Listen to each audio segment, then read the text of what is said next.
Miss Miller, is it Miss or Mrs.? Mrs. Mrs. Miller, you brought this case before the court. What is going on? This is my future daughter-in-law. Baby mama. Okay. Future daughter-in-law. And Tracy. So Tracy leaves the kids with me and didn't come back to check on the kids, haven't done anything, just dropped them off and took off and expects me to take care of the children with no money. She doesn't drop food off, she didn't leave any clothes, she didn't do anything. Tracy says she works all the time. That's what she tells me. Okay. That's where she is. So she hasn't done anything with the kids. Okay. And they're small kids. They're 3 and 4. I'm trying to deal with a 3 and 4-year-old while she runs around and does whatever Tracy decides she wants to do. Okay. Is her name Tracy? Yes, Tracy. Tracy, I guess is what it is. It's Tracy, Judge. All right, guys, buckle up, because this case looks simple on the surface, but it's loaded with family tension, miscommunication, and bruised egos. A grandmother comes to court claiming she's been abandoned with 2 toddlers and no support. Across from her, the children's mother says this was a temporary, agreed-upon plan while the father is deployed overseas. What starts as a child support filing quickly turns into something deeper: control, resentment, and a family fracture playing out live in court. And the judge? She's about to cut straight through the noise. That's because I got kids, but Your I Honor, understand. I don't know why she's so mean to me. Oh, like, here I go don't the tears. understand. Here go the tears. Okay, Here go the tears. hold on. Miss Smith, I'll get over to you in just a moment.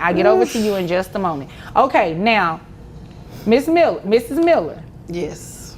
You said she dropped the kids off and go do, how do you know the things that she do? She claims she's working, but she claims she has no money. I'm trying to figure out how that works. How do you work but have no money for your children? I mean, I'm confused because I don't understand that. How long have the children been with you? 6 months. 6 months, and who dropped them off to you? She did. Okay. Tracy did. I'm assuming the 2 of you don't get along. She's not my favorite person. No. Oh, okay. No, she's really not. She's really not. I mean, well, why is that? I just don't, curious. because she lies. She's not taking care of her children. She tricked my son into having children with her. I did not I just trick don't your son understand. into my bed. I didn't don't trick your son into my bed. He got there She voluntarily. kind of got a That's point what there. you offered. And very happily, might That's I what add. you offered. So he got in the bed. Okay, so how do you know their relationship? My son tells me things. Right. You then- only get it, hear me out, you're only getting information from your son. And I'm not saying that your son is not being truthful, but that's just one side of it. It's always another side. I see stuff. And it seems like you're very passionate about your grandchildren. Yes, I am. So you should at least pretend to get along with their mother. This is where the judge slows everything down and does something crucial. She separates emotion from evidence. Mrs. Miller is clearly passionate, but the court isn't here to validate feelings alone. The judge points out a key issue. Most of Mrs. Miller's information comes secondhand from her son, not direct communication with the mother. That matters legally. Courts don't rule on assumptions or frustration. They rule on facts, agreements, and proof. And right here, you can feel the case beginning to shift away from outrage toward accountability. 6 months. Was there a discussion about it being a temporary thing, or was it just permanent? Temporary. You told me it was going to be temporary. I told your son it was going to be temporary. You didn't tell me it was going to be temporary when you dropped them off. Okay, so I see kind of what's going on here. Sounds like a lot of miscommunication. You're communicating with your son directly about the things that she and your son discussed, but your son is not really relaying it to you as though he spoke to her about it. That's what it sounds like. That's what it sounds like, but my son wouldn't lie. He wouldn't make up things. He wouldn't lie, but you would. Okay, wait a minute. So you said your son wouldn't lie. Did he tell you? Did she just call me a liar, though? Did you just call me a liar, girl? I don't think she said that. I didn't hear that word. It better not have been that word. Yeah, I don't think she said that word. Gift for rewriting reality. Miss Smith, we will get to you shortly. Yes, Your Honor, I'm sorry. Don't be sorry, just don't do it. Okay? I should know that by now. I watch the court all the time. I won't do it again. Just Okay, better watch thank them you. YouTubes a little closer next time.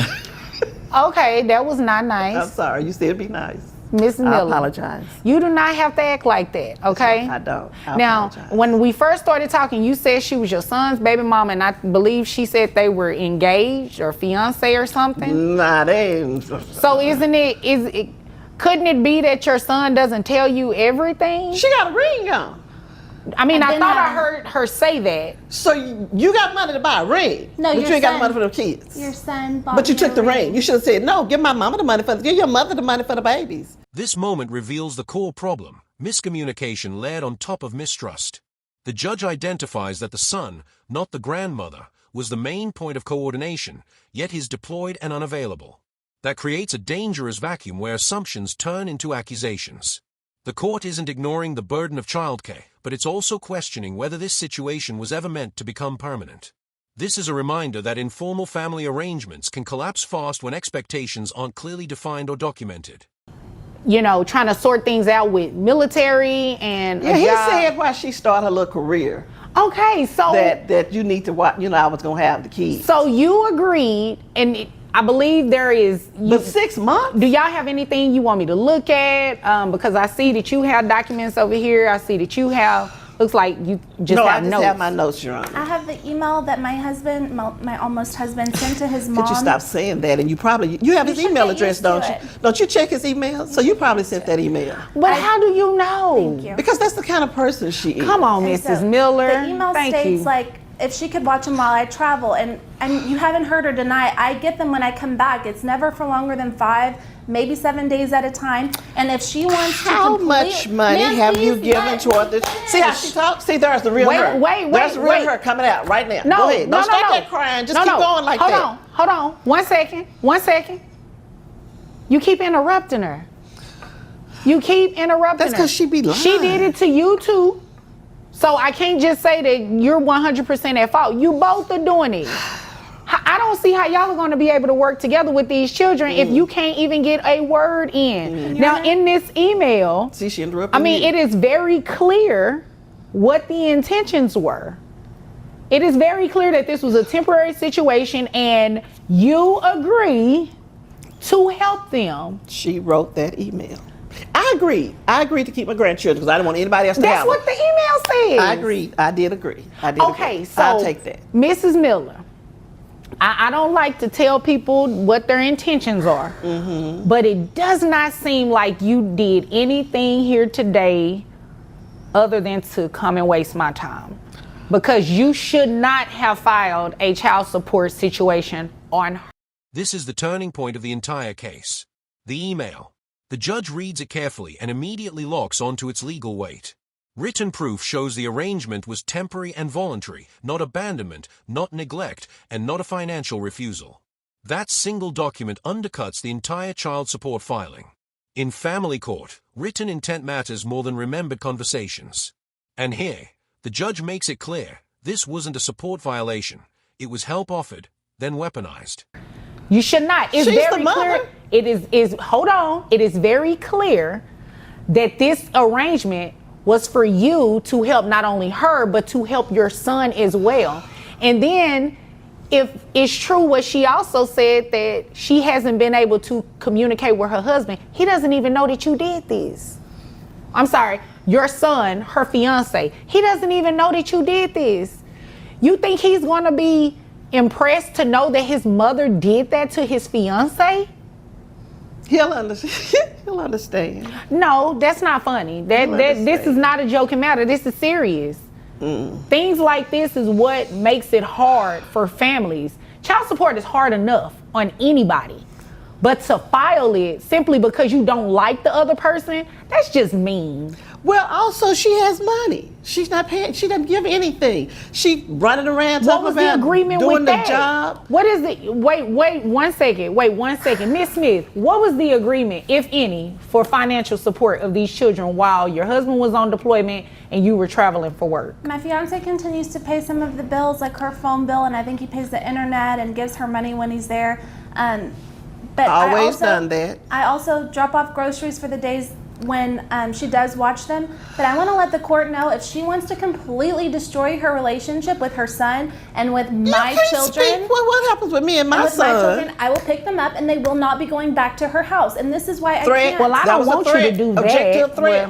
Well- Can I object to a threat? Well, she didn't actually threaten you with She said anything. she gonna take the kids and not let me see 'em And that's anymore. not a legal objection. Oh, well, and it's a I mean, threat. you know, I would never recommend anybody to stop children from seeing the other parts of their family. Right. However, Amen. Right. you're going to have to play fair. You're going to have to play fair. If there was, according to this email, there's nothing in here that said any exchange of financial anything for the children from her to you. This is one of those rare moments where the judge doesn't just rule, she reprimands. Filing child support out of resentment is not what this system exists for. The judge explains that child support already carries emotional weight, and misusing it damages families long-term. She also drops a hard truth: the deployed father doesn't even know this case was filed. That realization lands heavy. The courtroom isn't quiet because someone lost. It's quiet because the consequences just became very real. This is not the court. This is not the place to be doing these types of things. All right? I'm going to deny your request, and I'm going to dismiss this case because you do not have a reason to ask for child support. It's very clear from this email that you knew what the situation was and you agreed to help them. And you're getting financial support from it. It's just not what you're looking for, but that was the agreement, to continue paying the bills and everything like that. I won't be dropping them off on Monday, so.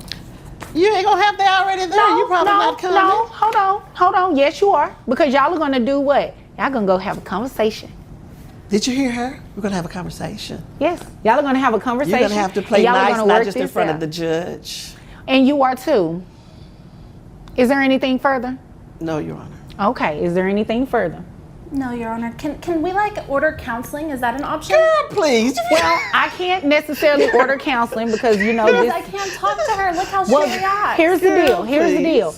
I cannot order that. That is not what we do in child support court, but I would highly recommend and encourage it. And it can be done. And I have faith in the both of you. If there's nothing further, you all are dismissed. Thank you, Judge. Thank you. In the end, the judge dismisses the case, not because childcare wasn't difficult, but because the law didn't support punishment.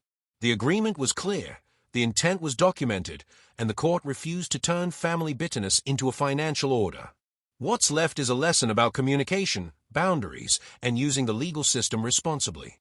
Now I want to hear from you. Who do you think handled this situation wrong, and what would you have done differently? If this case made you think, comment your take and subscribe for more real courtroom drama.